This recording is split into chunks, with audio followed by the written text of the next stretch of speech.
அவருடைய சத்தியத்தின்படி எல்லாரும் ஒவ்வொரு ஆண்டும் செய்கிறது போல கிறிஸ்துவை அடிக்க வைப்பாங்க, மறிக்க வைப்பாங்க. 3ஆம் நாள் என்ன பண்ணுவாங்க, ஒரு நல்ல ஒரு காட்சியை போட்டு அதுக்கு புகையெல்லாம் போட்டு இயேசு உயிர்த்தெழுந்த மாதிரி அதை ஒரு பயபக்தியாக ஏதோ ஒரு காரியத்தில் அவங்க செய்வாங்க.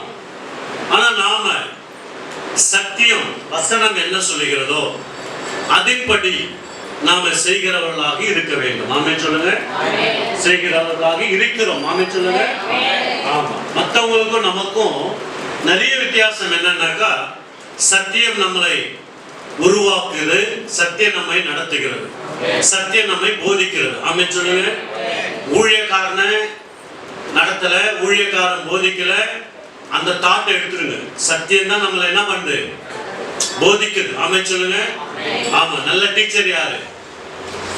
பிதாவாகிய தேவன் நல்ல ஒரு டீச்சர், இயேசு நல்ல ஒரு டீச்சர், பரிசுத்த ஆவியானவர் நல்ல ஒரு டீச்சர். அப்போ வேதத்தின் ஆழங்களை நமக்கு கற்றுக் கொடுக்கிற தெய்வம். ஆமென் சொல்லுங்க. இப்போ உயிர்த்தெழுதல் இயேசு கிறிஸ்து, நான் அடிக்கடி சொல்வேன் ஒரே ஒரு காரியம், இயேசு பிறந்ததுனால நமக்கு ரட்சிப்பு வரல, இயேசு கிறிஸ்து மரித்ததுனால நமக்கு ரட்சிப்பு வரல, அவர் அடக்கம் பண்ணப்பட்டதுனால ரட்சிப்பு வரல, அவர் 3ஆம் நாள் உயிரோடு எழுந்ததுனால தான் நமக்கு ரட்சிப்பு கிடைச்சு. ஆமென் சொல்லுங்க. ஆமா. பிறந்தது ஓகே, நன்மை, உண்மை, சத்தியம். மரித்தது உண்மை, அவர் அடக்கம் பண்ணப்பட்டது உண்மை. ஆனால் 3ஆம் நாள் உயிர் எழுந்ததுதான் சரித்திரம். யாருமே ஒருவரும் ஒரு காலமும் அப்பேற்பட்ட காரியம் இதுவரைக்கும் என்ன பண்ணலனாக்கா செய்ததல்ல. இயேசு உயிரோடு இருந்த அந்த நாட்களில, அந்த ஊழியத்தில் 33 வருஷம், அவர் 30 வருஷம் வீட்டில் அடங்கியிருந்தார், கீழ்ப்படிந்தார் தாய் தகப்பனுக்கு.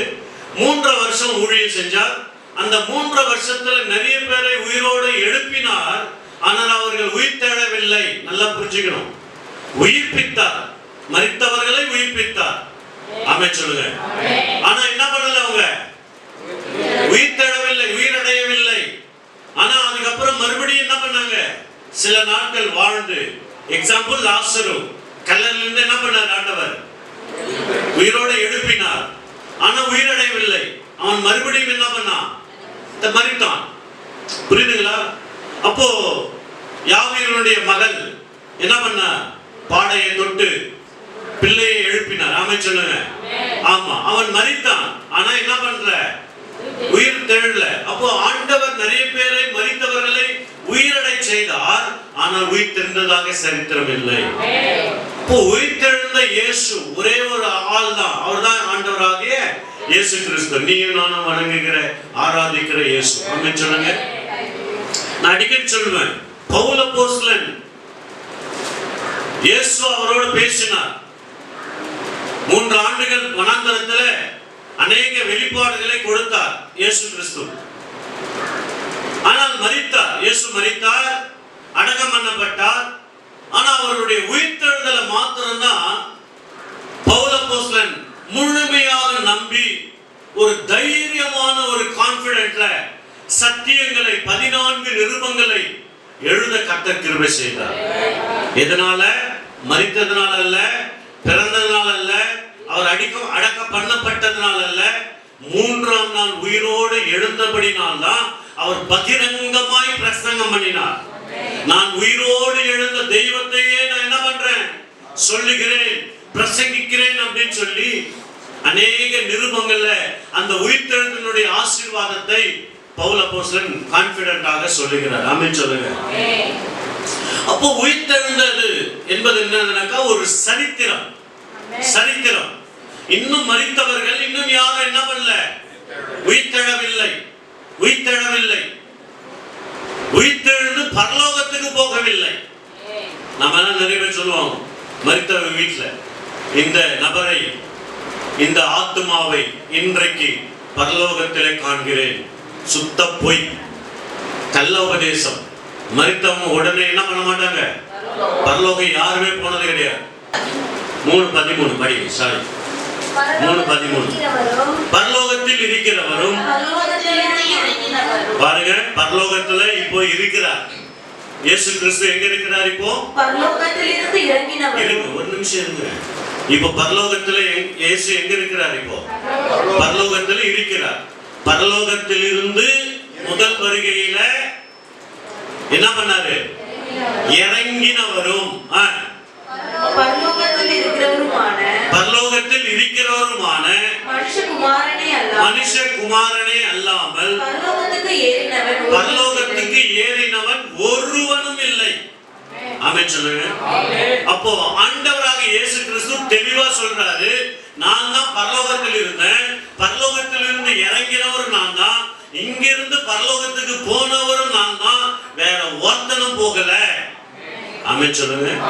நான் நிறைய முறை சொல்லிட்டேன், பழைய ஏற்பாட்டு பரிசுத்தவான்களும் சரி, புதிய ஏற்பாட்டு பரிசுத்தவான்களும் சரி, யாரும் பரலோகத்துக்கு போகவில்லை. இருதயத்துக்கு ஏற்ற தாசன் யாரு? தாவீது. பிரியமானவன் யாரு? தானியேல். அப்போ தானியேலுடைய புஸ்தகத்துல 12:12 சொல்லுகிறது. தானியேல் 12:12 படிங்க.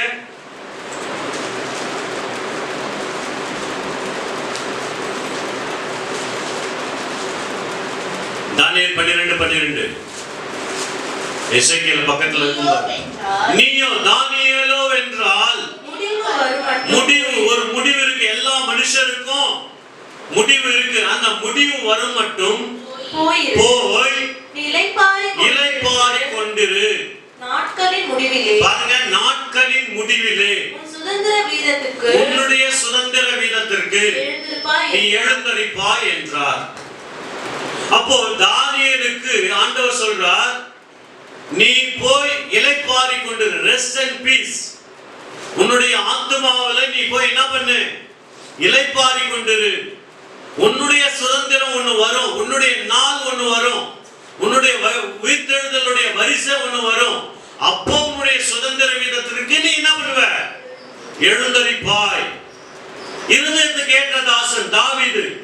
அவருடைய வாழ்க்கையில பாத்தீங்கன்னாக்கா,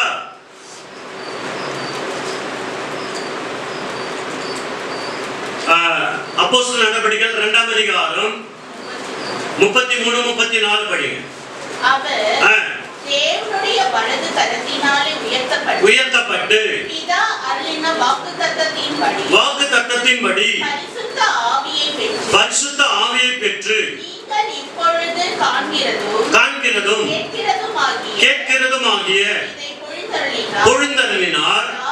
தாவீது எழுந்து போகவில்லை. என்னங்க? பிரியமான தானியேலும் பரலோகத்துக்கு எழுந்து போகல. அவருடைய ஆத்துமா இளைப்பாரி கொண்டிருக்கிறது. இருதயத்துக்கு ஏற்ற தாசன் தாவீது இன்னும் என்ன பண்ணல? பரலோகத்துக்கு எழுந்து போகவில்லையே.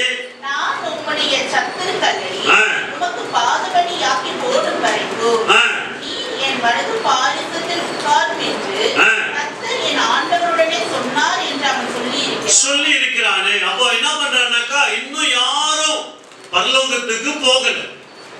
ஆனா எங்க போவாங்க? மரித்தவங்க எங்க போனாங்கன்னாக்கா, மரித்து சில கீழான பாரடைஸ் போனாங்க. நல்லா புரிஞ்சுக்கணும், கீழான பரதேசு. அதான் நம்ம வெள்ளிக்கிழமை தியானித்தோம் 7 வசனங்கள்ல. இன்றைக்கு நீ என்னோட கூட பரதேசில் இருப்பாய். அப்போ அந்த கள்ளனாகிய சீஷரை பார்த்து இயேசு சொல்றார், இன்றைக்கு என்னோட கூட என்ன பண்ணுவ? பரதேசி. பரதேசி என்பது கீழான பரதேசி. கீழான பரதேசி. இன்னொரு பரதேசி இருக்கு. முதல் வானம், 2வது வானம், 3வது வானம். இந்த 3வது வானத்துல மரிக்காம இருக்கிறவங்க, மரிக்காம உயிரோடு எழுந்தவங்க 3 பேர். ஒண்ணு ஏனோக்கு. முதல்ல ஏனோக்கு தேவனோடு சஞ்சரித்துக் கொண்டிருந்தான் 300 வருஷம். எத்தனை வருஷம்? 300 வருஷம் தேவனோடு சஞ்சரித்துக் கொண்டிருந்தான். அவன் உயிரோடு என்ன பண்ணான்? எடுத்துக்கொள்ளப்பட்டான். எங்க போனான் அவன்? கீழான பிரதேசம் போனானா? இல்ல, மத்திய பிரதேசம். ஆமா, அது 3ஆம் பிரதேசம். அப்ப அந்த இடத்துல ஒன்னு ஏனோக்கு, இரண்டாவது மோசே. மோசே ஆர்டர் வரணும். ஏனோக்கு பதிலா ஏனோக்கு அப்புறம் யார் வர்றா? மோசே வர்றார். மோசேக்கு அப்புறம் தான் யார் வர்றா? எலியா. ஆனா எலியாவை சுழற்காற்றினாலே பரலோகத்துக்கு எடுத்துக்கொள்ளப்பட்டார் அப்படின்னு சொல்லி அங்க சொல்லப்படுகிறது. ஆனால் அது தவறு. ஏன்னா இயேசுவே சொல்லிட்டாரு, ஒருத்தனும் என்ன பண்ண முடியல, பரலோகத்துக்கு வரல. ஒருவனும் பரலோகத்துக்கு வரல. இயேசு மாத்திரம் தான் பரலோகத்தில் இருந்தவர், பரலோகத்திலிருந்து இறங்கினவர், பரலோகத்துக்கு போனவர். வேற யாருமே இல்லை. அப்போ இந்த பரிசுத்தவான்கள் உயிரோடு எடுத்துக்கொள்ளப்பட்டவர்கள் எங்க போனாங்கன்னாக்கா அந்த மத்திய பரதேசில போய் இலைப்பாரி கொண்டிருக்கிறாங்க. அவங்க லிட்டரலா இருக்கிறாங்க. அவங்களுக்கு எப்போ மரணம் வரும் அப்படின்னு சொல்லி நம்ம பார்க்கலாம் வேதத்துல. அப்ப இன்னைக்கு என்ன தலைப்பு போட்டிருக்கேன்?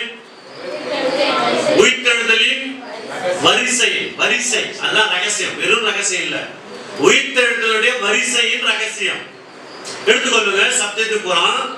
1 கொரிந்தியர் 15ஆம் அதிகாரம் 20வது வசனமும் 23வது வசனமும் படிங்க. எல்லாம் எடுத்துக்கோங்க. 1 கொரிந்தியர் 15ஆம் அதிகாரம் 242 பக்கம். கிறிஸ்துவும் மரித்தோரில் இருந்து எழுந்து நித்திரை அடைந்தவர்களில் முதல் பலனானார். அந்த இயேசு கிறிஸ்து தான் நித்திரை அப்படின்னா மரித்தவர்களில் இருந்து எழுந்த முதல் நபர். முதல் பலனாக்கா முதல் நபர் இயேசு கிறிஸ்து. 23 படிங்க. அவனவன் தன் வரிசையிலே உயிர்ப்பிக்கப்படுவான். அப்போ இரண்டாவது அவனவன் தன் வரிசை. நான் உண்மையா சொல்றேன் பாருங்க. அடிக்கடி நான் சொல்றேன், பெருமையா சொல்லிக்கிறேன்னு நினைக்காதீங்க.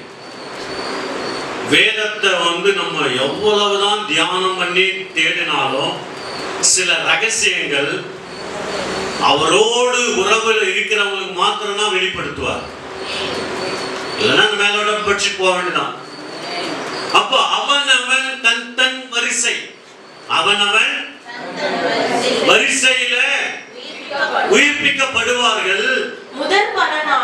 முதல் பலனானவர் கிறிஸ்து. அல்லேலூயா. ஆமென் சொல்லுங்க. பின்பு அவர் வருகையில் அவருடையவர்கள் உயிர்ப்பிக்கப்படுவார்கள். அப்போ அவருடைய வருகையில, எந்த வருகையில சொல்றாங்க? எந்த வருகையில சொன்னாங்க? எந்த வருகையை குறித்து இந்த வசனம் சொல்லுது? முதல் வருகையா, இரண்டாவது வருகையா, மூன்றாவது வருகையா? எதுக்கெடுத்தாலும் 3 சாட்சி. 3 சாட்சி இல்லாம காரியம் நிறைவேறப்படாது. 3 சாட்சிகளை தான் எல்லாமே என்ன பண்ணாக்கா ஒத்து போகும். வேத வசனமே தொடங்குகிற நம்பர் என்னது? 3. நான் அடிக்கடி சொல்லியிருக்கிறேன், 1,44,000 வரைக்கும் அந்த பைபிள்ல இருக்கிற நம்பருக்கு அர்த்தங்கள் இருக்கிறது. 1 என்பது ஒன் காட், ஒரே தெய்வம். ஒரு தெய்வம் தான். பிதா ஒரு தெய்வம், குமாரன் ஒரே தெய்வம், பரிசுத்த ஆவியானவர் தெய்வம். அவங்க ஆதியிலே எப்படி இருந்தாங்களா? வார்த்தையா இருந்தாங்க. அவங்க பிரியல.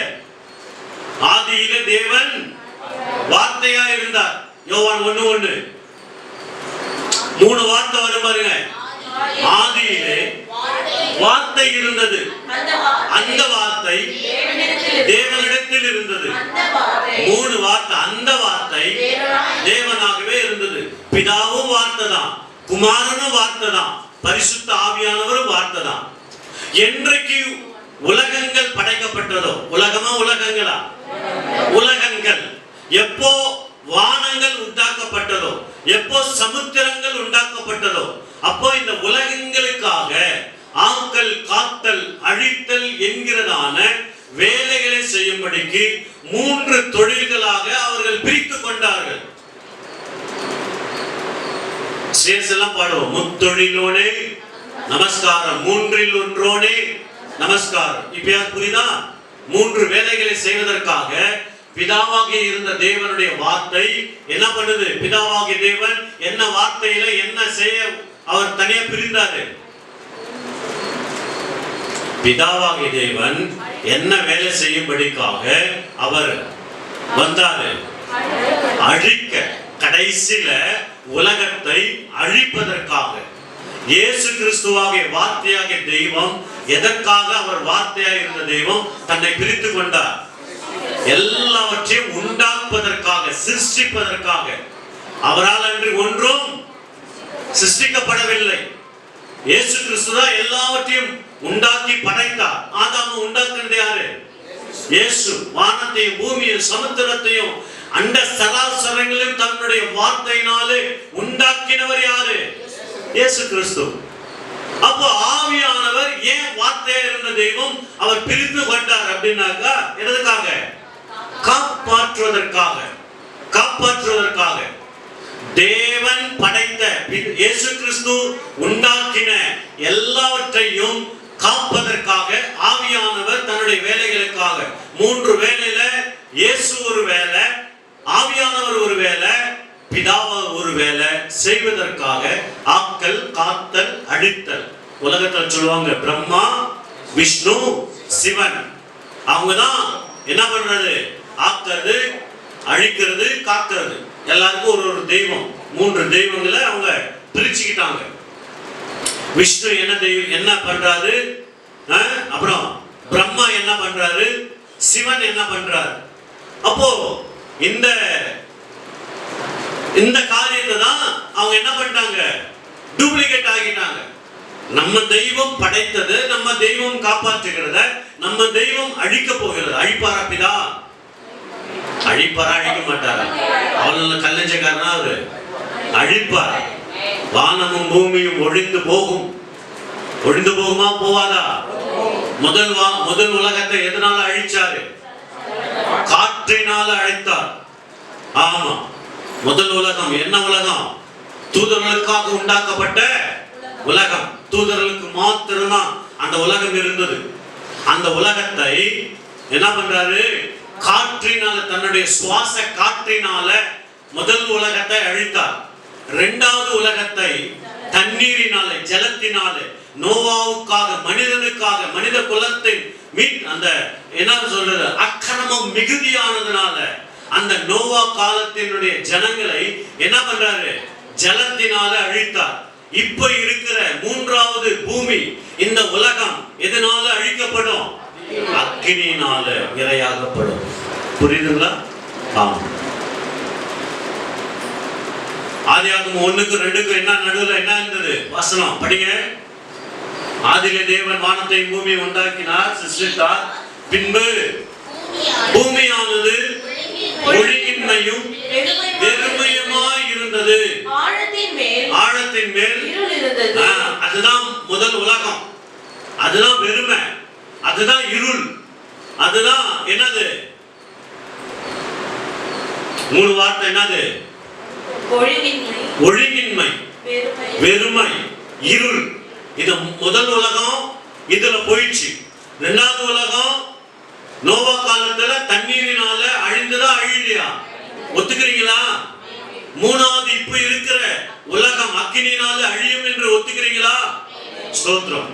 எப்படி அன்றைக்கு சோதோம் குமாரா எதனால அழிக்கப்பட்டது? 1 அக்கினி, 2 கந்தகம், 3வது உப்பு. 3 சாட்சி. எது எடுத்தாலும் வேதத்துல 3 சாட்சி. அதே போலதான் இப்ப இருக்கிற இந்த உலகம். ஆமா, அக்கினிக்கு இரையாக வைக்கப்பட்டிருக்கிறது. பக்தி இல்லாதவர்கள் என்ன பண்ணுவாங்க? அந்தல போய் சேருவாங்க. கந்தகம் பரலோகத்திலிருந்து வரும், உப்பு கீழே விழும். அவ்வளவுதான், எல்லாரும் உப்பு தூள் தான், லோத்தனுடைய மனைவி போல. அப்ப கந்தகம், அக்கினி, என்னது? உப்பு. இந்த உலகத்தை, இந்த பூமியை, 3வது உலகத்தை, 3வது பூமியை அழிப்பார். அதனால அந்த தேவனுடைய உயிர்த்தெழுதலினுடைய வரிசையில நானும் என் திருச்சபையும் நானும் என் குடும்பத்தாரும் இருக்கிறோமா, வருவோமா, அவரோடு போவோமா என்கிறதான ஒரு தெளிவு உனக்கு எனக்கு இருக்கணும். வேணுமா வேணாவா?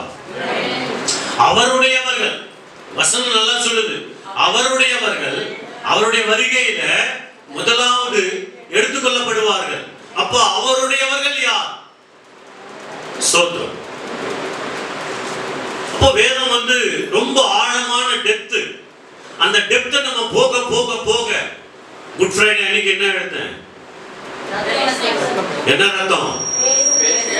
வராதவெல்லாம் அவள்லாம் அந்த ரத்தத்தை குறித்து தெரியவே தெரியாது. அவள்லாம் முடிஞ்சு போச்சு. அவ்வளோ பிஸி. ஸ்தோத்திரம். உனக்காக நன்மைகளையே பேசுகிற ரத்தம், நன்மையானவைகளே பேசுகிற ரத்தம், தீமையே நினைக்காத ரத்தம் இயேசுவின் ரத்தம். மனுஷனுடைய ரத்தம் பழிவாங்க துடிக்குது, நியாயத்தீர்ப்பு செய்யணும் துடிக்குது. ஸ்தோத்திரம். ரத்தத்தை குறித்து நம்ம பார்த்தோம். அப்ப இன்னைக்கு உயிர்த்தெழுதலுடைய வரிசை முதல் பலன் யாரு? முதல் பலன் யாரு சொல்லுங்க? வசனம் தான் சொல்லுது. முதல் பலன் யாரு?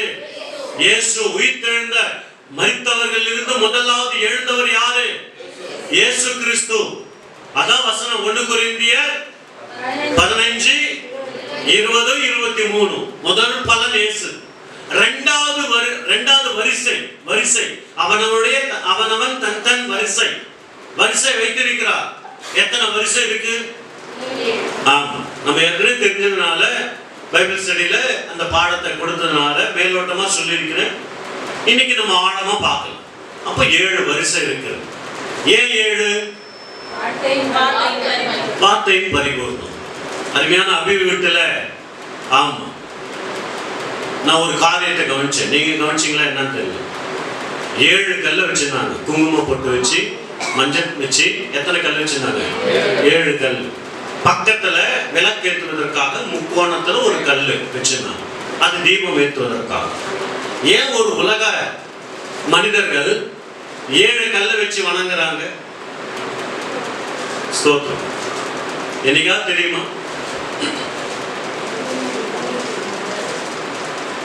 அவங்க கிட்டே கேட்டாலே தெரியாதுமா? புரியுதுங்களா? அப்ப தெரியாமலேயே நீங்க நிறைய பேர் என்ன பண்றாங்க? பக்தியில வளர்றாங்க. என்னத்துக்குங்க 7 கல்லு? ஏன் 7 கல்லுக்குள்ள மஞ்சா குங்குமம் வச்சிருக்கீங்க அப்படின்னாக்க தெரியாது. நாங்க பார்த்தோம், இன்னொருத்தர் வீட்டுல பார்த்தோம். முன்னோர்கள் பண்ணாங்க. தாத்தா பாட்டி பாட்டன் முப்பாட்டன் செஞ்சாங்க, அம்மா அப்பா செஞ்சாங்க, நாங்க அது மாதிரி பண்றோம் அப்படிதான் சொல்லுவாங்களே வேண்டி. அதனுடைய அர்த்தம் என்ன? 7 கல்லுக்கு என்ன அர்த்தம்? ஆமா, 7 கன்னி. சொல்றோம் 7 கன்னிக்கு. அப்போ இந்த 2வது வரிசையில யார் வருவார்னாக்கா, மத்தேயு எழுதின புஸ்தகம் 27ஆம் அதிகாரம் 52வது வசனம் 53வது வசனம். உங்களுக்கு போர்டு இருந்தாலும் நல்லா எழுதுவேன், உங்களுக்கு காண்பிப்பேன். மார்க்கர் இல்லை நினைக்கிறேன். மத்தேயு 27:52-53. கல்லறைகளும் திறந்தது. நித்திரை அடைந்திருந்த அநேக பரிசுத்தவான்களுடைய சரீரங்களும் எழுந்திருந்தது. அவர் உயிர்த்தெழுந்த பின்பு இவர்கள் கல்லறைகளை விட்டு புறப்பட்டு. அவர் யாரு? இல்லைங்க, அவர்னா யாரு? இயேசு. அவர் உயிர்த்தெழுந்த பின்பு இவர்கள்னா யாரு?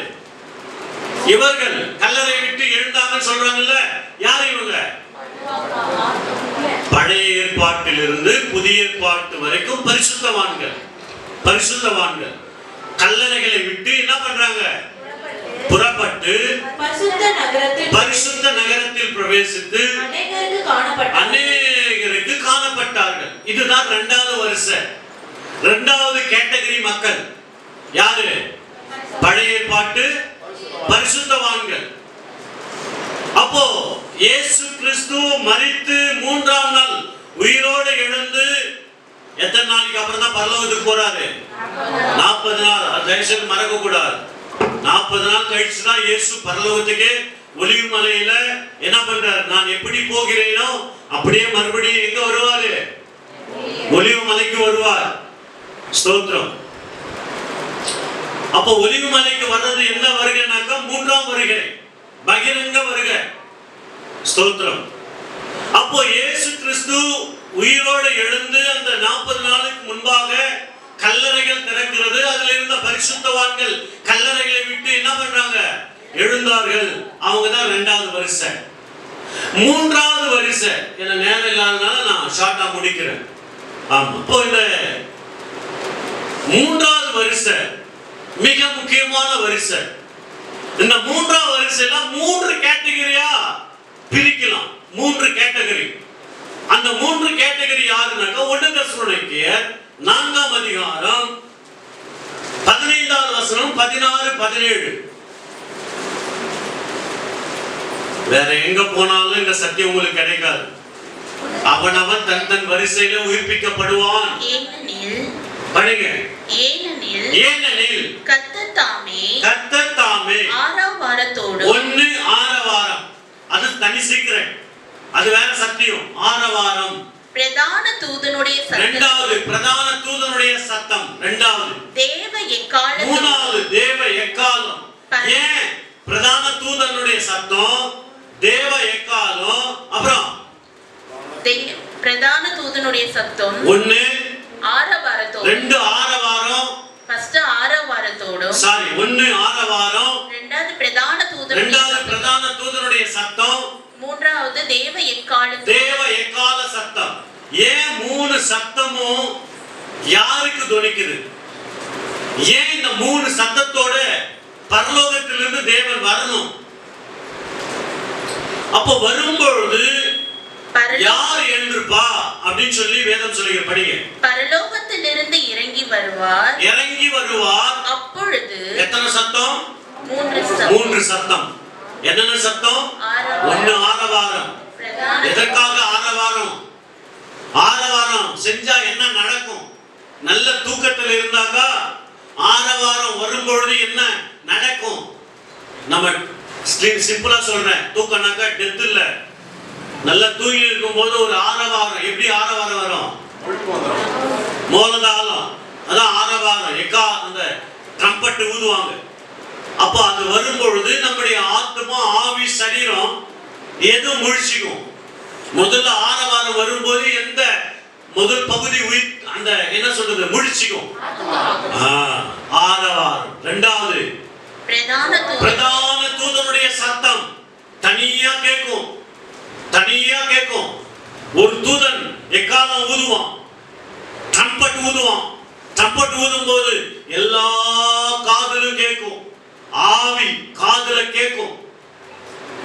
அப்போ ஏதோ சத்தம், பிரதான தூதனுடைய சத்தம், ஏதோ ஒரு டிஃபரண்டான சத்தம் என்னுடைய ஆவிக்கு கேட்கும். 3வது தேவ எக்காலம் சத்தம். 3 சத்தம் என் சரீரத்துக்கு. எழுந்து வாருங்கள், ஏதோ ஒண்ணு நடக்குது, வெளியே எஞ்சி போய் பார்ப்போம் அப்படின்னு வருவே வரமாட்டியா? வருவ. ரோட்ல இந்த ஆரவாரமும் சத்தமும் தேவ எக்கால சத்தமும் துடிக்கும் பொழுது என்னதாங்க நடக்குது? யாரா வருவா? அந்த விஐபி யாரா? நம்ம தெருல நம்ம கிராமத்துல வர்றாங்க. அவர் வருவதற்கு முன்பாக வெடிக்கும் டம டம டம டமான்னு. நான் அடிக்கடி யோசிப்பேன், இந்த டெத்துல மாத்திரம் ஏன் இந்த 3 காரியத்தை பண்றாங்க ஜனங்க? 1 வெடி வெடிக்கிறாங்க, பரபர பரபர பரபரான்னு வச்சிருவாங்க, டமால் டிமில். 3வது என்ன பண்ணுவாங்கன்னாக்கா இந்த மோல அடிப்பாங்க.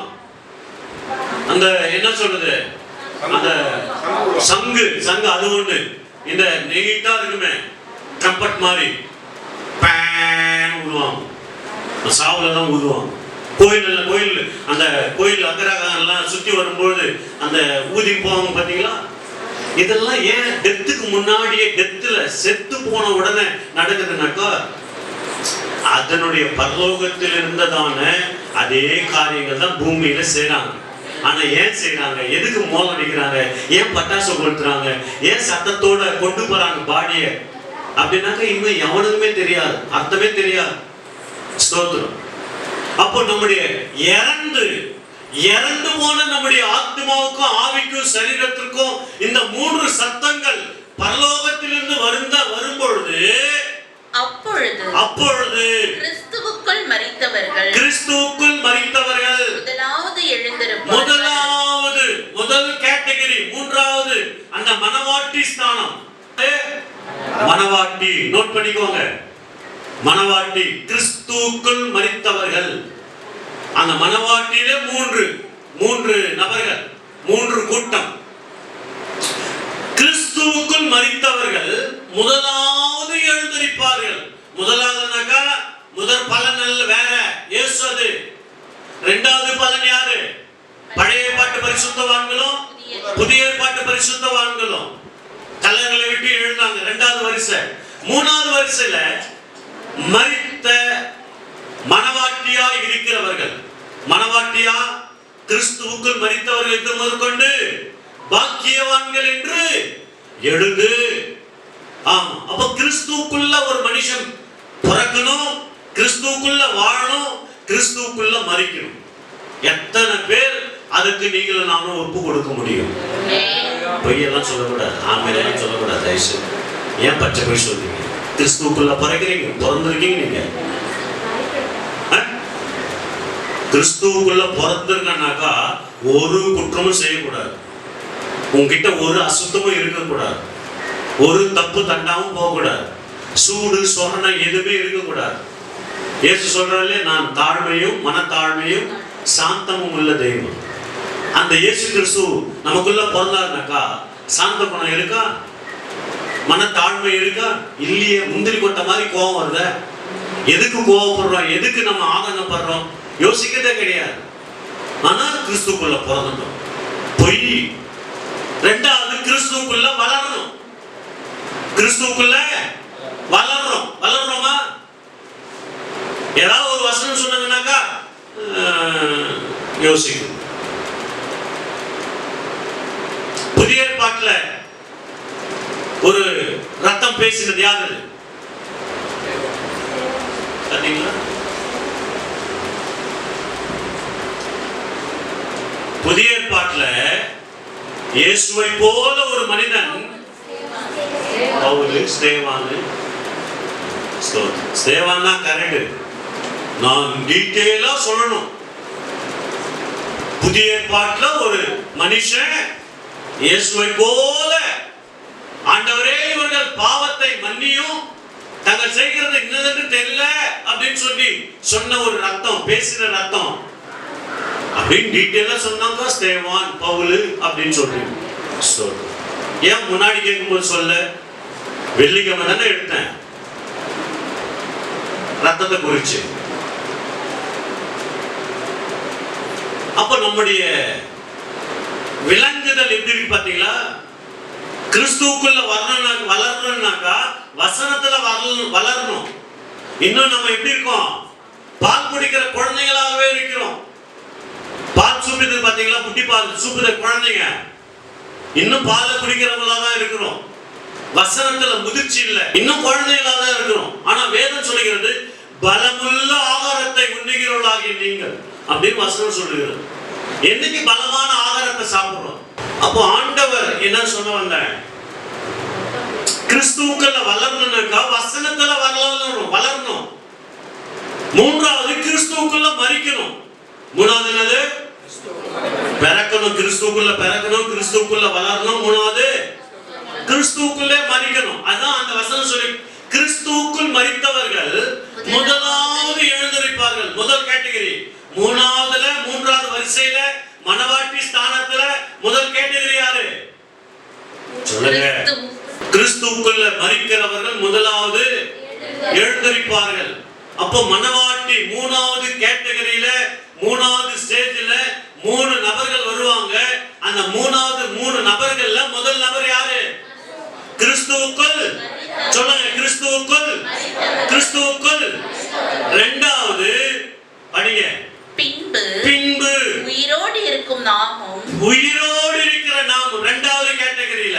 அந்த மனவாட்டி ஸ்தானத்துல அந்த நாள்ல யார் உயிரோடு இருக்காங்களோ, இயேசுவின் வருகையில அந்த நாளில் உயிரோடு இருக்கிறவர்கள் நாமும் கர்த்தருக்கு எதிர்கொண்டு போக மேகங்கள் மேல் அவர்களோடு கூட ஆகாயத்துல எடுத்துக்கொள்ளப்பட்டு. எங்க போய் நிப்போம் தெரியுமா? பரலோகத்துக்கு போக மாட்டோம். அந்த ஆகாயத்துல, மத்திய ஆகாயத்துல அந்த 3 பரிசுத்தவான்கள் இருக்காங்க பாத்தீங்களா? அந்த இடத்துல பாரடைஸ்ல போய் நிப்போம். அந்த பாரடைஸ்ல பரதேசில போய் இருப்போம். யாரு?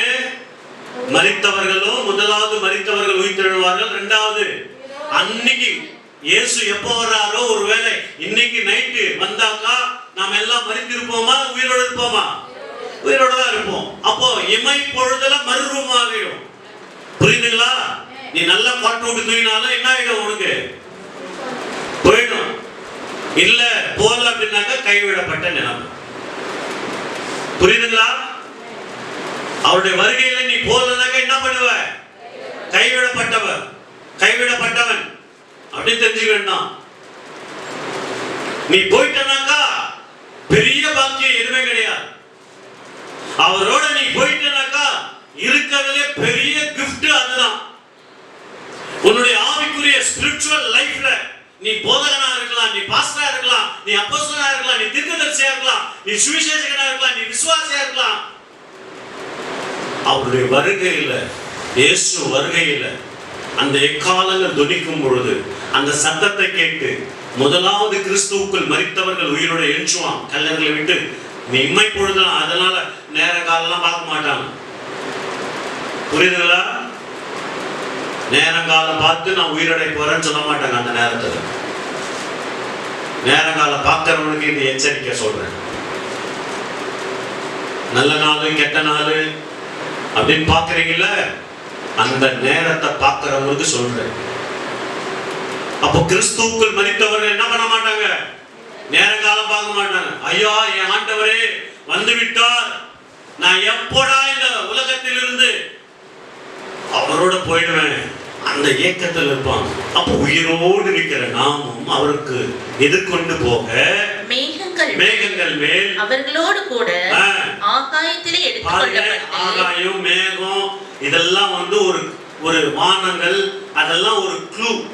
ஆமா, எடுத்துக்கொள்ளப்பட்டு இவ்விதமாய் எப்பொழுதும் கர்த்தருடனே கூட இருப்போம். எவ்விதமாய் கர்த்தருடனே கூட இருப்போம். ஸ்தோத்திரம். அப்ப எங்க வர்றாரு இயேசு அப்படின்னாக்கா மத்திய ஆகாயத்துக்கு ரகசிய வருகையில வருவார்.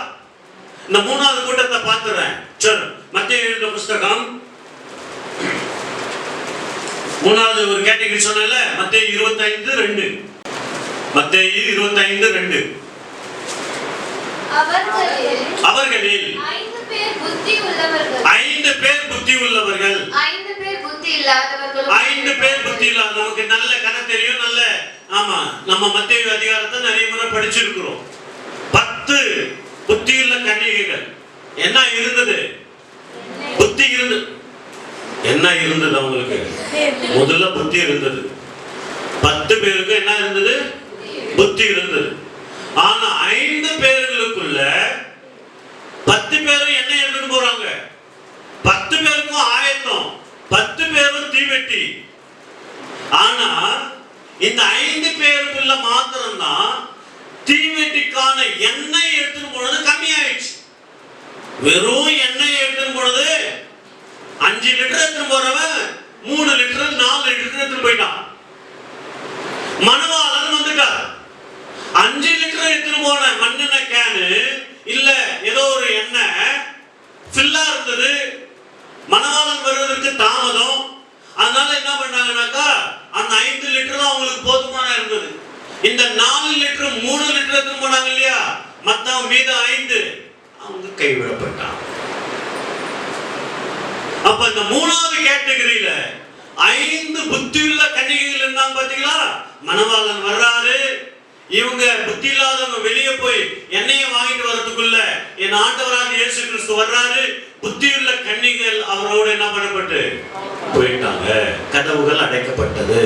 அப்ப இந்த மூணாவது ஸ்டேஜ்ல இருக்கிறவங்க வர்றவங்க யாரு? மணவாட்டி. சொல்லுங்க. அப்ப நீ நானும் எந்த இடத்துல வரணும்? மணவாட்டி ஸ்தானத்துல. இந்த ஸ்தானத்தை நீ கோட்டை விட்ட, நீ பைபிள் தூக்குறது வேஸ்ட், நீ சர்ச்சுக்கு வர்றது வேஸ்ட், நீ ஜெபம் பண்றது வேஸ்ட், தேவனை துதிக்கி ஆராதிக்கிறதுக்கு வேஸ்ட். அப்போ நீ வந்து அந்த மணவாட்டி மூணாவது இடத்துல, அந்த மூணாவது ஸ்டேஜ்ல வர்ற அந்த மணவாட்டி ஸ்தானத்துல இல்லைனாக்கா நம்முடைய முற்பிதாக்கள் போல மரித்து இருக்கணும். இயேசு வருகையில கிறிஸ்துவுக்குள்ள மறிக்கணும். அதான் மெயின் பாயிண்ட். பக்கத்துல பார்த்து சொல்லு.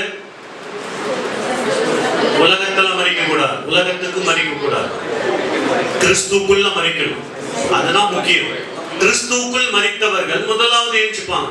ரெண்டாவது, ஒருவேளை உயிரோட இருக்கியா, பக்கத்துல பார்த்து சொல்லு. ஒருவேளை இன்னைக்கு உயிரோட இருக்கிறியா, ஒரு வாரம் மனவாழ்நாங்க கிறிஸ்து வந்தா அவரோட போயிடு. என்ன நம்பாத சொல்லுங்க, பக்கத்துல பார்த்து சொல்லுங்க. என்ன நம்பாத, நான் உன்னை கை விட்டுருவேன். என் பிள்ளைங்களை, என் மனைவி பார்த்து சொல்றேன், என்ன நம்பவே நம்பாத. என் மனவாழ்நாங்க இயேசு வந்த போது நிச்சயமா கான்பிடண்டா எனக்கு தெரியும், என் ஆவி ஆத்மா சரீரம் சுத்தமாக இருக்கிறது. என் தேவன் சாட்சி, பிசாசு சாட்சி கொடுப்போம். நான் போயிடுவேன், ஆனா என் மனைவி பிள்ளைகள் நான் கேரண்டி கொடுக்க முடியாது. அதுதான் எச்சரிக்கை.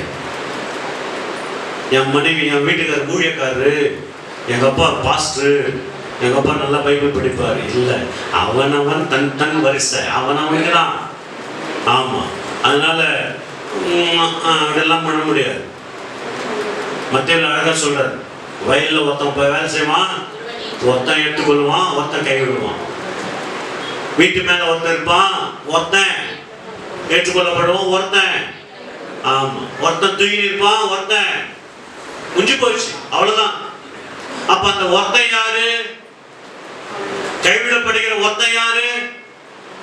சொல்லுங்க, நீ நான் தான். பரவாயில்ல, தெளிவா இருக்கீங்க. அப்ப அந்த 3 ஸ்டேஜில், அந்த மனவாட்டி ஸ்தானத்துல நீங்க போய்விடுவதற்கு எவ்வளவு ஜாக்கிரதையா இருக்கணுமோ, எவ்வளவு 5 கன்னிகள் எப்படி ஜாக்கிரதையா இருந்தாங்களோ, எவ்வளவு எச்சரிக்கையா இருந்தாங்களோ. ஸ்தோத்திரம். நான் சொல்ற பாருங்க, தானம் தர்மம் பண்ணிடலாம், நல்லது. அது உன்னுடைய உயிரை காப்பாற்றாது.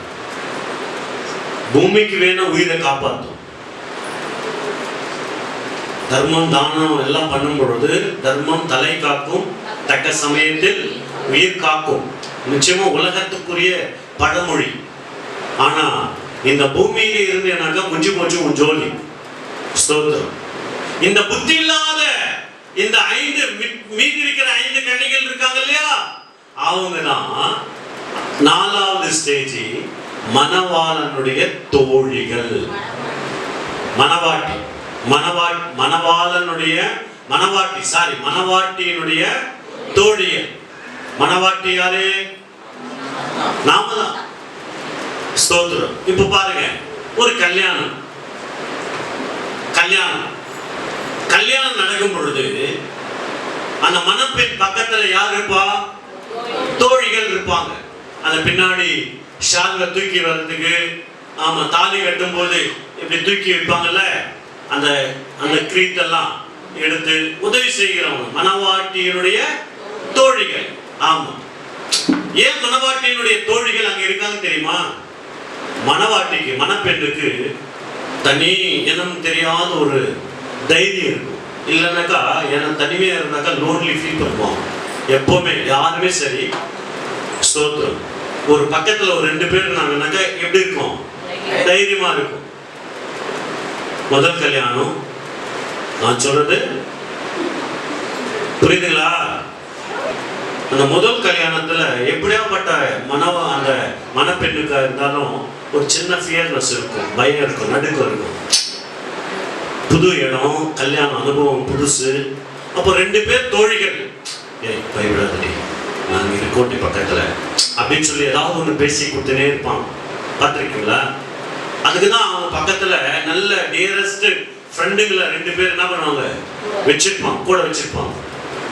அப்போ அந்த 4வது லிஸ்ட்ல இருக்கிற அந்த மணவாட்டியினுடைய தோழிகள் அதான் கைவிடப்பட்டவங்க. அந்த 5 புத்தி இல்லாத கன்னிகள் இருக்காங்க இல்லையா, அவங்க. இதெல்லாம் எந்தெந்த காலகட்டத்தில் நடக்கும்னு சொன்னாக்கா ஒன்னாயிரம், பரவாயில்லையா? எந்தெந்த காலகட்டத்தில் இதெல்லாம் நடக்கும் அப்படின்னு நம்ம அது தனியா இதுல வரும். இயேசு எந்த காலத்துல வந்தாரு, இந்த பழைய ஏற்பாட்டு பரிசுத்தவான்களும் புதிய ஏற்பாட்டு பரிசுத்தவான்களும் எந்த காலகட்டத்தில் போனாங்க, இந்த மணவாட்டி மூணாவது வரிசை எந்த காலகட்டத்துல வருவாங்க? ஸ்தோத்திரம். அந்த மணவாட்டிக்கு மாத்திரம் பார்த்துலாமா? எபிரேயர் 9ஆம் அதிகாரம் 28ஆவது வசனம். மணவாட்டி இந்த மூணாவது ஸ்டேஜ்ல இருக்கல மணவாட்டி, அவங்க எப்ப போவாங்கன்னாக்கா படிங்க. எபிரேயர் கிறிஸ்து எபிரேயர் வசனம் படிச்சு சொல்லுங்க. 9:28 306வது பக்கம். அநேகருடைய பாவங்களை சுமந்து தீர்ப்பும் படித்து ஒரே தரம் பலியிடப்பட்டு இதற்காக எந்த வருகையில வந்தாருனாக்கா இரண்டாம் வருகையில வந்தார். முதல் வருகையில ஒரு தரம் பலியிடும்படிக்காக வெளிப்பட்டார். இரண்டாவது தமக்காக காத்து கொண்டிருக்கிறவர்களுக்கு சபையாகிய மணவாட்டியே, உனக்கும் எனக்காக தன்னை காத்து கொள்ளுகிறவர்களுக்கு ரட்சிப்பை அருளும்படி இரண்டாம் தரம் இரண்டாம் வருகையில பாவம் இல்லாமல் அண்டர்லைன் பண்ணிக்கோங்க, வெளிப்பட மாட்டார், தரிசனமாவார். ஆமென் சொல்லுங்க. தரிசனம் என்னது? சீக்ரெட். அது யாருக்கும் தெரியாது. ஆனா மூணாம் வருகை தான் பகிரங்கம். வெளிப்படுத்தும் விசேஷம் 1ஆம் அதிகாரம் 7ஆவது வசனம் படிக்குது. சொல்லுங்க, படிங்க, படிச்சிருங்க. அத 1:7. இதோ மேகங்களுடனே வருகிறார், கண்கள் யாவும் அவரை காணும், எல்லா கண்ணும் காணும். அது பகிரங்க வருகை. மூணாம் வருகை அர்மகதோன் யுத்தம் நடக்கும். மூன்றாவது வருகையில தான் அர்மகதோன் யுத்தம். கண்கள் யாவும் காணும், அவரை குத்தினவர்களும் அவரை காண்பார்கள், பூமியின் கோத்திரத்தார் யாவரும் கண்டு புலம்புவார்கள். அப்படியே ஆகும். ஆமென் சொல்லுங்க. அப்போ முதல் வருகையில இயேசு மரிப்பதற்காக வந்தார். இரண்டாம் வருகையில அவருடைய சபையாகிய மணவாட்டி காத்து கொண்டிருக்கிறவர்களுக்கு ரட்சிப்பை அருளும்படிக்கு இரண்டாம் தரம் பாவம் இல்லாமல் தரிசனமாவார்.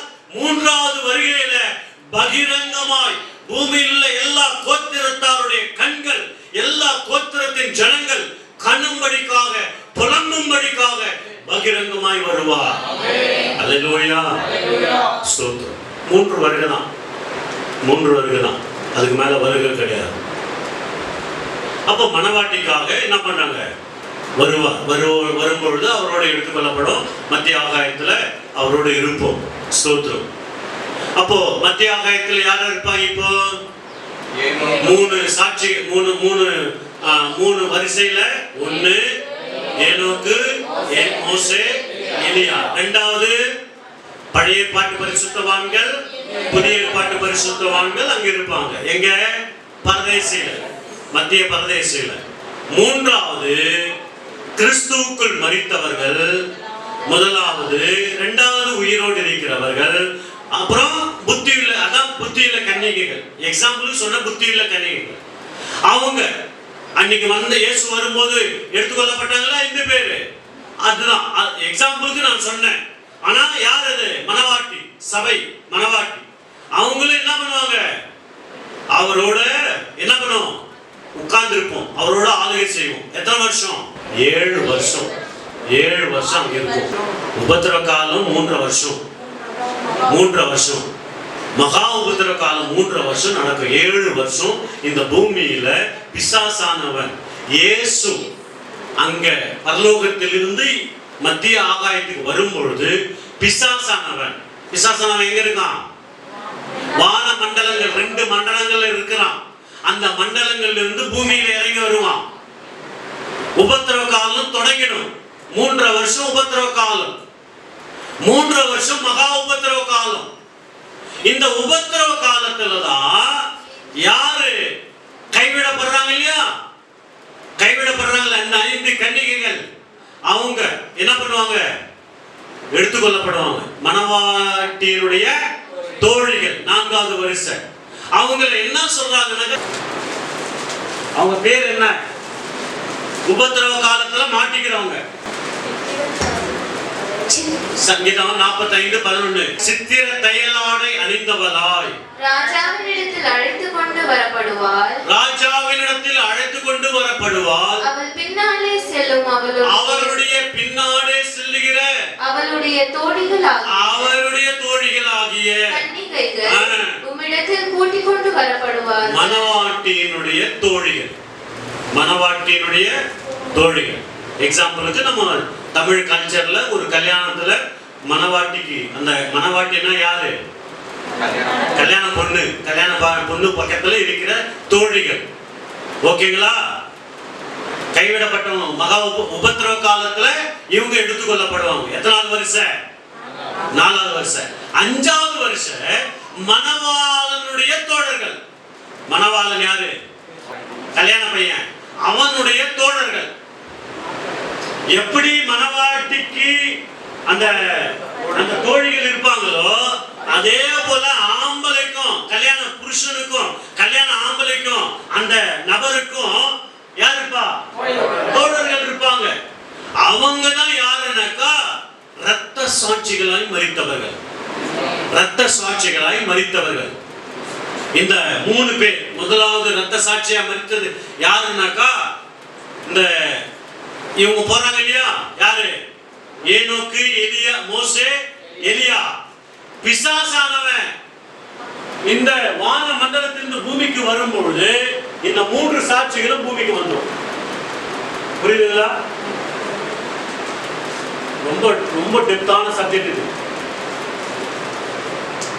இவங்க உயிரோடு எடுத்துக்கொள்ளப்பட்டு மத்திய பிரதேசத்துல பாரடைஸ்ல இருக்கிறாங்க. பிசாசானவன் தனக்கு கொஞ்ச காலம் 7 வருஷம் உலகத்துல உபத்திரவம், மகா உபத்திரவம் ஸ்டார்ட் ஆயிடும்.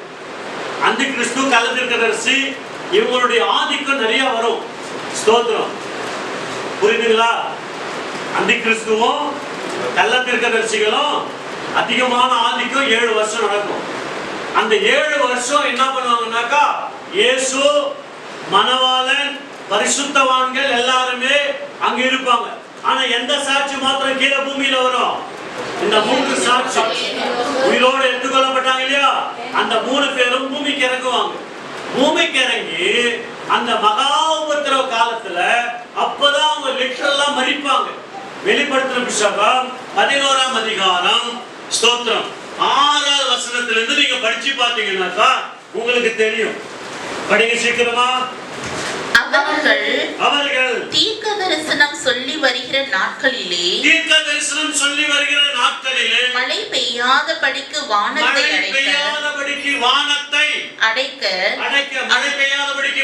அடைத்தவர் யாரு? எலியா. ஒன்னு தீர்க்கதரிசி அவதான். இரண்டாவது, அடைக்க அவர்களுக்கு அதிகாரம் உண்டு. அவர்கள் தண்ணீர்களை இரத்தமாக மாற்றவும். தண்ணீரை ரத்தமாக மாற்றினது பூமியில யாரு? மோசே. அப்போ 2 சாட்சி. ஏனோக்கு என்னக்கா அவர்கள் அந்த கோடுவை மறைமுகமா இருக்கிறது. அவர்கள் தீர்க்க தரிசனம் சொல்லுகிறீர்கள். யார் தீர்க்க தரிசனம் சொன்னா? ஏனோக்கு. யூதா எழுதின புத்தகம் படிங்க சீக்கிரமா. யூதால 15ஆம் வசனம். இது 14ஆம் வசனம் படிங்க. 14. ஆதாமுக்கு 7ஆம் தலைமுறையான ஏனோக்கு இவர்களை குறித்து இதோ எல்லாருக்கும் நியாய தீர்ப்பு கொடுக்கிறதற்கும் அவர்கள் அவபக்தி உள்ளவர்கள் யாவரும் அவபக்தியாய் செய்து வந்த சகல அவபக்தியான கிரியைகளின் நிமித்தமும் தமக்கு விரோதமாய் அவபக்தியுள்ள பாவிகள் பேசின கடின வார்த்தைகள் எல்லாவற்றின் நிமித்தமும் அவர்களை கண்டிக்கிறதற்கும் ஆயிரமான தமது பரிசுத்தவான்களோடு கூட கர்த்தர் வருகிறார் என்று முன்னறிவித்தவன் ஏனோக்கு யாரு? ஆயிரமான தூதர்களோடு நிச்சயமாய் கர்த்தர் வருவார் என்று ஏனோக்கு, உயிரோடு இருந்து கொள்ளப்பட்ட ஏனோக்கு அவபக்தியுள்ள சந்ததி. அதுதான் இந்த சந்ததி தான் கடைசி வரிசை பாவிகள். ஆதாமின் முதற்கொண்டு அந்த பாவத்துல அக்கிரமத்துல மீறுதல்ல நடந்தவங்க தான் 7வது வரிசை. இந்த வசனத்தை நோட் பண்ணிக்கோங்க. ஆமா, ஆயிரமான தூதர்களோடு வருவார். அப்ப தீர்க்க தரிசனம் சொன்னது யாரு? ஏனோக்கு. மழை அடைத்தவர் யாரு? எலியா. ரத்தமா மாற்றினவர் யாரு? மோசே. அப்ப 3 சாட்சிகள் படிங்க சிஸ்டர் சீக்கிரமா.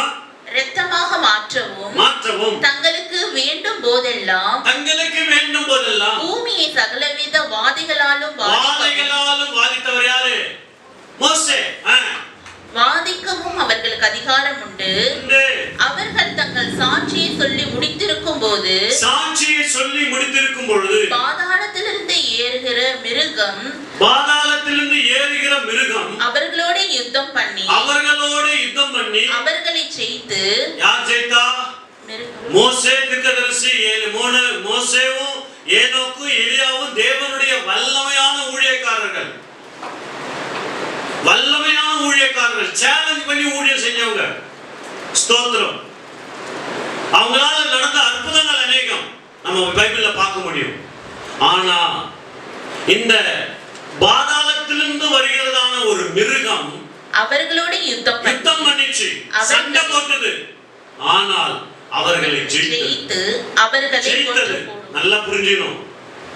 பரிசுத்தவான்கள், தேவனுடைய வல்லமையாய் ஊழியம் செய்த பழைய ஏற்பாட்டு பரிசுத்தவான்களே பிசாசனவ ஜெயித்தானாக்கா நீயும் நானும் ஏமாத்திரம். இயேசுவின் நாமத்தினால பொல்லாத பிசாச கட்டுறேன். நிறைய பேருடைய ஜெபம் என்னது? பிசாசெல்லாம் கட்ட முடியாது.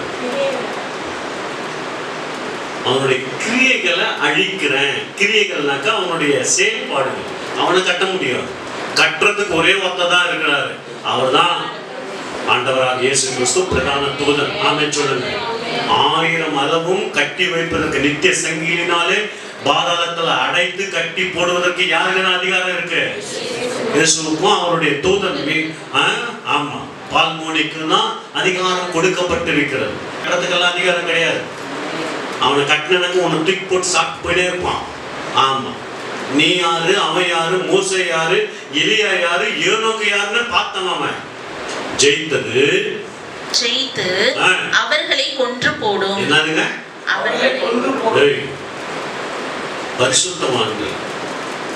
எலியாவை படிச்சவனாக்கா ரத்தம், நாடி, நரம்பெல்லாம் சூடாகும். பாகால் தெய்வமா இருந்தா இறங்கி வர சொல்றான். சாயங்காலம் வரைக்கும் கத்துறா, இறங்கி வர சொல்றா அப்படின்னு சேலஞ்ச் பண்ணவன் தீர்க்கதரிசிகள், பாகால் தீர்க்கதரிசிகள். புரியுதுங்களா? அவரே சாவச்சது. மோசே பார்வோன், எகிப்து தேசத்தின் அதிபதி, அவனுக்கு முன்பாக நிற்பதற்கு தகுதியே இல்லை. ஆனா ஆண்டவருடைய ஒரே ஒரு கோல் நிமித்தமாய் அற்புதங்களை அடையாளங்களையும் செய்த மோசே, ஸ்தோத்திரம், இஸ்ரவேல் ஜனங்களை கண்டித்து உணர்த்தின மோசே அவரே கொலை செஞ்சிச்சு. ஏனோக்கு தீர்க்க தரிசனத்தின் நிமித்தமாக அநேக ஜனங்களை, அவபக்தியுள்ள ஜனங்களை கண்டித்து உணர்த்தின அந்த ஏனோக்கு சஞ்சரித்தான் 300 வருஷம் சஞ்சரித்தான். என்ன சஞ்சரித்தான்?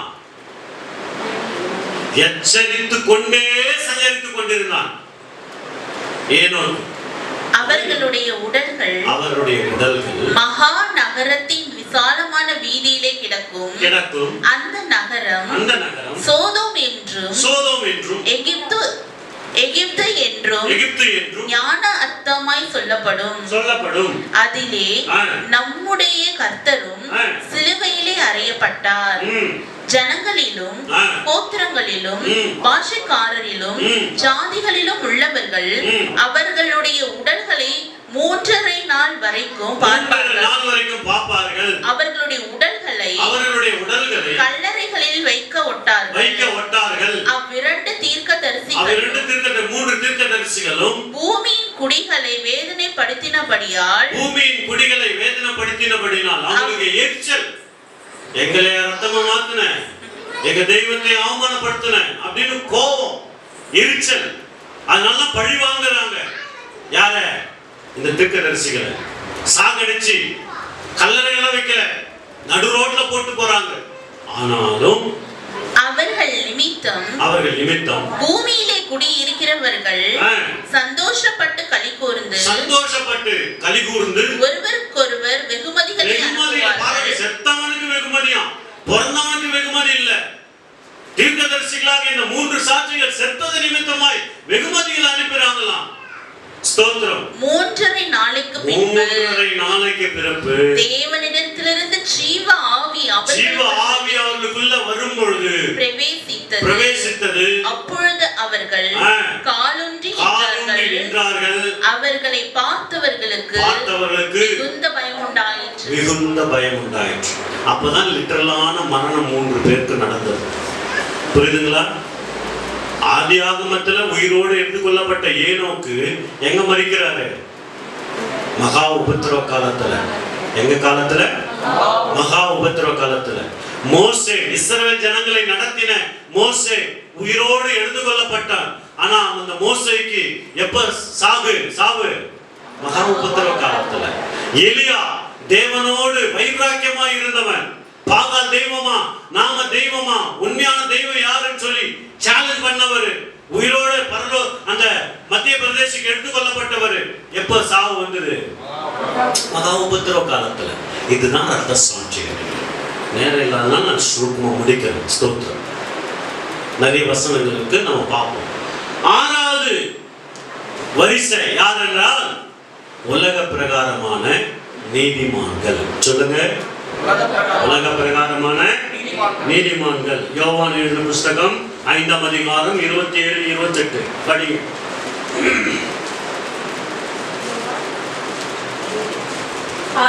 அவர் மனுஷகுமாரனாய் இருக்கிறபடியால் நியாய தீர்ப்பு செய்யும்படிக்கு அதிகாரத்தையும் அவருக்கு கொடுத்திருக்கிறார்.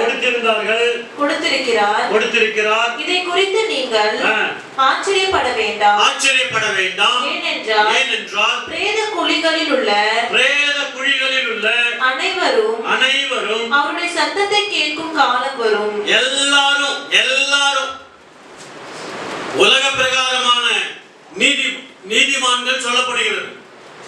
இதுல காந்தி நல்ல உண்மையா வாழ்ந்தவங்க, அவங்க நீதிமான்கள்.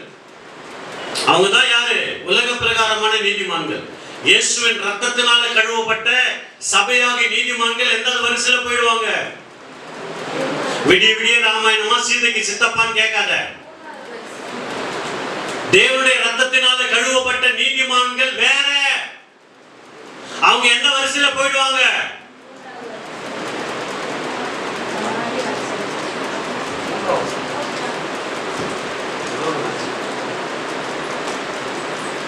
யாருமே மனவாட்டி இல்லையா? யாருமே இயேசுவின் ரத்தத்தினால கழுவப்பட்ட பரிசுத்தவான்கள் இல்லையா? யோசிக்கிறீங்க? அப்போ உங்களுடைய யோசனையே உங்களை எந்த வரிசையில வரும் என்று சொல்லி நீங்களே தீர்த்து கொள்ளுங்கள். ஸ்தோத்திரம். நான் சொல்றது புரியலையா? நமக்கும் நீதிமான் தான் பேரு. உலகத்துல நிறைய நீதிமான்கள் இருக்காங்க. அவங்க ரத்தத்தினால கழுவப்படல, இயேசுவின் ரத்தத்தினால சுத்தமாக மாடல. அவங்க நீதிமான்கள், நல்ல செய்வாங்க, கெட்டது நினைக்க மாட்டாங்க. ஆனா அவங்களுடைய தெய்வத்தை முக்கியத்துவப்படுத்துவாங்க, எதுலயும் இன்வால்வ் பண்ணிக்க மாட்டாங்க. நீ சொல்றியா? ஓகேயா. எங்க கடவுள் சொல்றியா? ஓகேயா. அவங்க யார் தப்புக்கும் யாருடைய இதுக்கும் வரமாட்டாங்க. நல்லதையே யோசிப்பாங்க, நல்லதையே செய்வாங்க, யாருக்கும் கெடுதல் செய்ய மாட்டாங்க. அவங்க யாரு? நீதிமான்கள், உலக பிரகாரமான நீதிமான்கள். அவங்களும் 6வது வரிசையில வருவாங்க உயிர்த்தெழுதல்ல. இவங்க இந்த 2 எப்போ வரும்னாக்கா, இந்த 6வது வரிசையும் 7வது வரிசையும் அந்த மகா 3வது வருகை வரும். பாத்தீங்களா? கோத்திரங்கள் யாவும் இயேசுனுடைய பகிரங்க வருகை, அர்மகதம் யுத்தம், சண்டை முடிஞ்சு எல்லா ஜனங்களும் உயிரோடு எஞ்சிப்பாங்க. எல்லாரும் மரிச்சிருவாங்க. அதுக்கப்புறம் எல்லாருமே பாவிகள். 7வது வரிசை பாவிகள். இந்த உலக பிரகாரமான நீதிமன்றங்கள் யார் சொல்லுங்க பாப்போம்?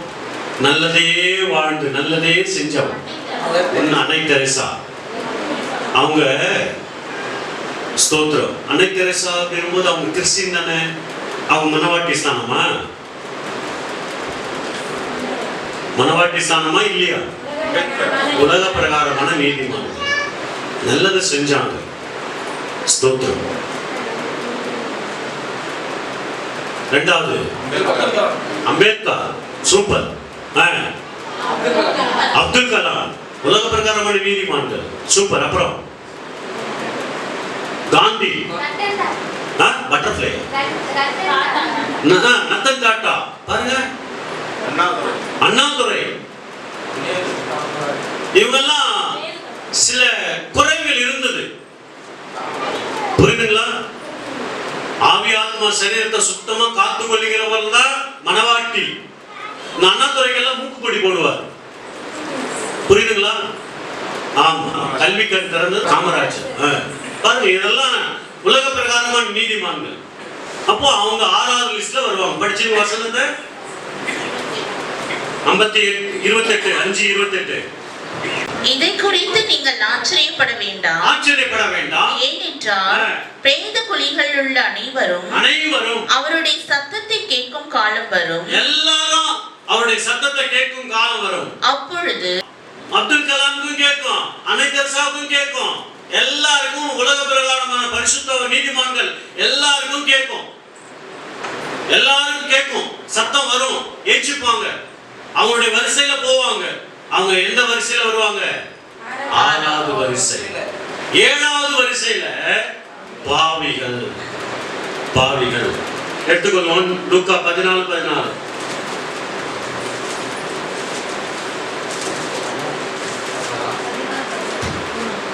அப்பொழுது நீ பாக்கியவானாய் இருப்பாய். அவர்கள் உனக்கு பதில் செய்ய மாட்டார்கள். நீதிமான்களின் உயிர்த்தெழுதலில் உனக்கு பதில் செய்யப்படும் என்றார். பார், 1 பேதுரு 4:18 படிங்க. 1 பேதுரு 4:18. நீதிமானே ரட்சிக்கப்படுவது அரிதானால் பக்தி இல்லாதவனும் பாவியும் எங்கே நிற்பான்? நிற்பான்னா என்னது? எந்த வரிசையில் நிற்பான்? பாவி. நீதிமானே ரட்சிக்கப்படுவது அரிதானால்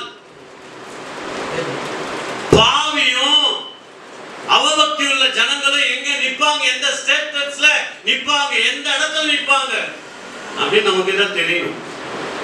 இன்னொரு வசனம் மாத்திரம் படிச்சுட்டு முடிக்கலாமா? வெளிப்படுத்தல் 20:12. மரித்தோராகிய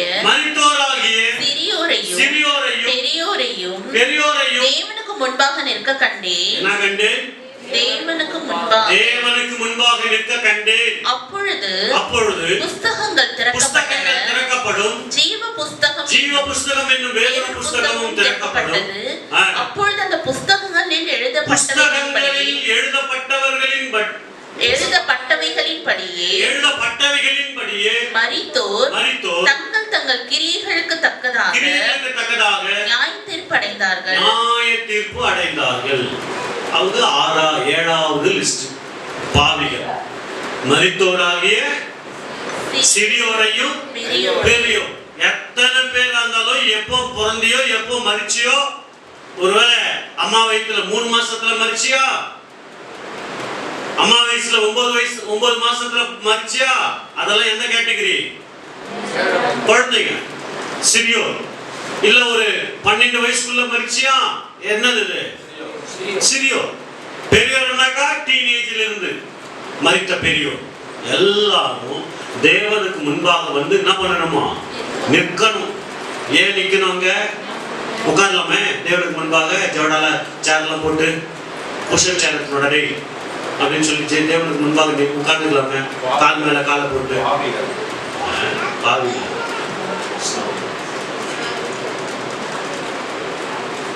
ஆண்டவருடைய சமூகத்தில் வரும்போது ஒரு பயம் இல்லை, ஒரு நடுக்கம் இல்லை. முழங்கால் படிக்கிட்டு ஆண்டவர் தொழுது கொள்ளுங்க. அதுக்கப்புறம் உட்கார்ந்தோமே நேரம் வந்து ஆமாம், எத்தனை முறை சொன்னாலும் ஏறதில்லை. தேவன் பரிசுத்தம் உள்ளவர்.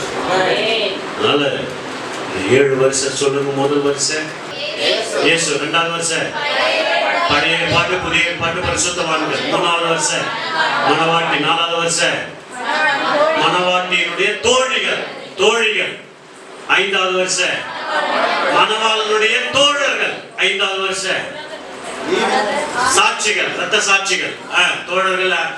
5வது முடிச்சோமா? 6வது உலக பிரகாரமான நீதிமான்கள், 7வது வரிசை பாவிகள். புரியுதுங்களா? எந்த லிஸ்ட்ல போகணும்? எந்த லிஸ்ட்ல போகணும்? 3வது வரலையா? அப்ப நீங்க என்ன பண்ணணும் சொல்லுங்க, என்ன பண்ணணும்? சிம்பிள், ஆனா கஷ்டம் மாதிரி இருக்கும். கிறிஸ்துக்குள்ள பிறக்கணும், கிறிஸ்துக்குள்ள வாழணும், கிறிஸ்துக்குள்ள மறிக்கணும். இது 3 கேட்டகரி ஒரு மனிதனுக்குள்ள இருந்தாக்கா அந்த மனவாட்டி. கிறிஸ்துக்குள்ள யாரெல்லாம் நம்ம பிழைத்திருக்கிறோமோ, பிறந்திருக்கிறோமோ, கிறிஸ்து எனக்குள்ள உருவாகும் அளவும் பவுல் சொல்றாரு, உங்களுக்குள்ளே உருவாகும் அளவும் நான் கர்ப்ப வேதனை படுகிறேன். ஒரு பெத்தெடுத்துக்கிற தாய்க்கு தான் தெரியும் அந்த டெலிவரி எவ்வளவு வேதனை உள்ளது. போய் அம்மா மார்கிட்ட கேட்டு பாருங்க, பிள்ளை பெத்தவங்க கிட்ட கேட்டு பாருங்க. கர்ப்ப வேதனை 9 மாசம் சுமக்கிற அந்த தாய்கிட்ட கேட்டு பாருங்க, எவ்வளவு வேதனை. ஸ்தோத்திரம். அதுதான் பவுல் சொல்றார், கிறிஸ்து உங்களுக்குள்ளே உருவாகும் அளவும் பிறக்கிற வரைக்கும் அபார்ட் பண்ணாம, அபார்ஷன் ஆகாம அதை நான் உம்முடைய வசனத்தினால பாதுகாத்துக் கொள்ளுங்க. போஷாக்கு கொடுக்கிறார், வசனத்தை கொடுக்கிறார். டேய், அபார்ட் ஆகிடாதடா, வெளியே என்ன இருக்கு? முள்ளுல இடம் இருக்கு, கற்பாறை இடம் இருக்கு, வழியருகே விதைக்கப்பட்ட இடம் இருக்கு. நீ அங்க போனீனாக்கா நீ சுமந்து கொண்டு போகிற வசனம் அபார்ட் ஆயிடும், அபார்ஷன் ஆயிடும், கரு கலைந்துடும். உனக்குள்ள இயேசு உருவாக மாட்டார். எத்தனை முறை கலைச்சிருக்கும்? சுயத்தினால, மாம்சத்தினால, பேச்சினால, இருதயத்தின் நினைவினால, நடக்கின் கிரியைகளினால. இயேசு எத்தனை முறை நீ அபார்ட் பண்ணிருக்க, எத்தனை முறை கொலை செஞ்சிருக்க. நீ யாரு? நான் யாரு? கொலை செஞ்சவன் யாரு? அபார்ட் பண்ணவங்க எல்லாம் யாரு? பாவிகளா? கொலையாளிங்க, கொலைகாரனுங்க. எத்தனை முறை கொலைகாரன் நம்ம பண்ணிருக்கோம். இயேசு உருவாக வருவார். சர்ச்சைக்கு வந்தாங்க ஞாயிற்றுக்கிழமை, கர்த்தாவே இந்த 2 மணி நேரத்துல ஆண்டவர் எனக்குள்ள உருவாகிறார் அப்படியே சொல்லிட்டு போகணும். வெளியே போனோம்னா அப்படியே போயிடும், அபாஷன் போயிடும், கொஞ்சம் கொஞ்சமா அபார்ட் ஆயிடும், கரு கலைஞ்சிடும், நிக்காது. மறுபடியும் அடுத்த வாரம் வரும்போது கொஞ்சம் உருவாகும். அதான் பவுல் சொல்றாரு, உங்களுக்குள்ள கிறிஸ்து உருவாகும் அளவும் நான் என்ன பண்றேன்? கர்ப்ப வேதனையாய். கிறிஸ்து ஒருக்குள்ள பிறந்துட்டாக்கா அது என்ன அவனுக்கு வளரணும், கிறிஸ்துவுக்குள்ள வளரும், நல்ல கனி கொடுக்கும், நல்ல ஜீவியம், சாட்சியுள்ள ஜீவியம் அவங்க கிட்ட காமிக்கணும். அதான் கிறிஸ்துவின் அடிச்சுவடுகளை வெளிப்படுத்துது. ஸ்தோத்திரம். கிறிஸ்துவுக்குள்ள மறிக்கணும். கிறிஸ்து எனக்கு ஜீவன், எனக்கு ஆதாயம். இப்ப இந்த 7 வரிசையில எந்த வரிசையில நம்ம வரோம்? மனசாட்சியை தொட்டு சொல்லுவோம். வாயை விட்டுறாரு தயவுசு. மனவாட்டி லிஸ்ட்ல சொல்லிட்டாரு, போய் சொல்றாரு. என் கர்த்தருக்கு தெரியும், உன்னை அறிந்திருக்கிற, உன் பக்கத்திலே இருக்கிற பிசாசுக்கு தெரியும். உன் சுத்த மனசாட்சி உனக்கு சாட்சிடும். எந்த லிஸ்ட்ல நீ போவதுக்கு இப்போ நம்ம பார்த்த 7 லிஸ்ட்ல இப்போ ஆண்டவராக இயேசு கிறிஸ்து வந்தாரானால் எந்த லிஸ்ட்ல நீ இருப்ப?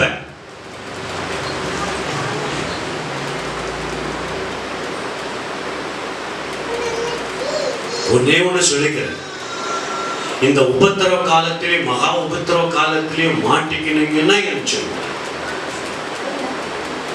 உங்களுடைய ஸ்பிரிச்சுவல் லைஃப் இருக்காது. ஆவியானவர் இருக்க மாட்டார். முதல்ல சபை நடக்காது. மனவாளன் வரும்பொழுது அந்த சபை நடத்துகிற பரிசுத்த ஆவியானவர் எடுத்துக்கொள்ளப்படுவார். அதுக்கப்புறம் சபையெல்லாம் நடக்காது. அதை மாத்திரம் முதல்ல நல்லா புரிஞ்சுக்கணும். உபத்திரவ காலம் ஸ்டார்ட் ஆகும் பொழுதே ஆவியானவர் சபைகள் இருக்கிற அத்தனை பேரையும் யாரெல்லாம் பரிசுத்தவான்களாக கர்த்தரை உண்மையாய் ஸ்தோத்திரம் 1 தெசலோனிக்கேயர் 5:23 படி வாழ்றீங்களோ அவங்களுக்கு மாத்திரம் தான் ஆவியானவர் கேரண்டி கொடுத்து கூட்டிட்டு போயிடுவார். படிங்க 1 தெசலோனிக்கேயர் 5:23 படிச்சு முடிங்க. சமாதானத்தின் தேவன் தாமே உங்களை முற்றிலும் பரிசுத்தமாக்குவாராக.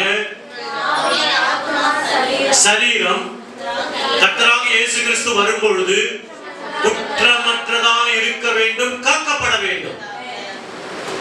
உங்க ஆவி ஆத்மா சரீரம் குற்றமற்றதா இருக்குதா, காக்கப்படுகிறதா, கொஞ்சம் யோசனை பண்ணி.